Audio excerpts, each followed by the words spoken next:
গত দুদিন ধরে ব্যাঙ্গালোরে কিন্তু বেশ ভালো গরম বন্ধুরা, বেশ ভালো গরম। তো সকাল সকাল মর্নিং ওয়াকে বেরিয়েছি। মর্নিং ওয়াক অনেক সকাল সকাল একটু হাঁটাচলা করতে হয় না, না হলে শরীর খারাপ হয়ে যাবে। অনেকটা হেঁটে নিয়েছি, গরম লাগছে।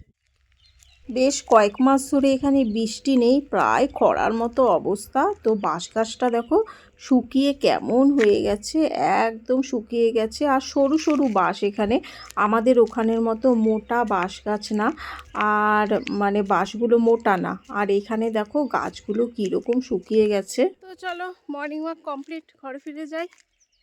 ঘরে ফিরে ফ্রেশ ট্রেশ হয়ে চাটা খাই, বেশ ভালো রোদ উঠে গেছে এখন। ঘরে যাই, হাঁপিয়ে গেছি পুরো। একটু বসে ফ্রেশ হয়ে তারপরে চা খাই।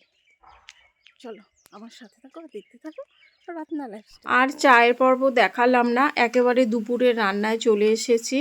এতটা গরম পড়েছে না, মাথা ব্যথা করছে, ভালো লাগছে না।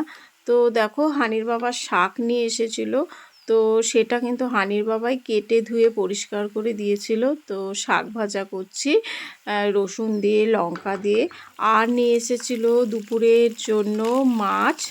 তো মাছ বলেছিল একটুখানি কাঁচা কলা দিয়ে করো আজকে, আলু দিয়ে করবে না। তো কাঁচকলা দিয়েই মাছের ঝোলটা করছি। আর মাছগুলোর পিসগুলো কিন্তু বেশ বড় বড় ছিল। এখানে না মাছগুলোকে বেশ কড়া করে আমি ভাজি। আমি একদম মানে অনেকে আছে যে একটু কম ভাজে, সেটা করি না, কারণ মাছের মধ্যে একটা গন্ধ থাকে। তো দেখো অল্প আলু দিয়েছি, আর কাঁচকলার পরিমাণটাই আমি বেশি রেখেছি। বাইরের দিকে একটু আসলাম রান্না করতে করতে। দেখো বাইরে কীরকম ঝাঁ চকচকে রোদ উঠেছে, আর সাথে পুরো গরম হাওয়া দিচ্ছে, কিছুই ভালো লাগছে না। এই গরমে কিন্তু হালকা পাতলা ঝোল খেতেই কিন্তু বেশি ভালো লাগে। ভারী ঝোল, গাঢ় ঝোল এগুলো তো একেবারেই খাওয়া যায় না গরমে।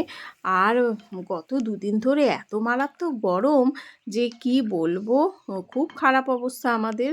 এতটা গরম ব্যাঙ্গালোরে ভাবাই যায় না। চলো বন্ধুরা, দুপুরের রান্না আমার রেডি।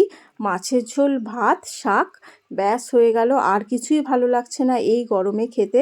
তো চলো বন্ধুরা, আজকের ভিডিওটা এখানেই শেষ করছি। আর ভিডিওটা ভালো লাগলে অবশ্যই লাইক, সাবস্ক্রাইব, কমেন্টস করতে ভুলো না। আবার দেখা হবে খুব শীঘ্রই। তোমরা সুস্থ থেকো, ভালো থেকো, টাটা।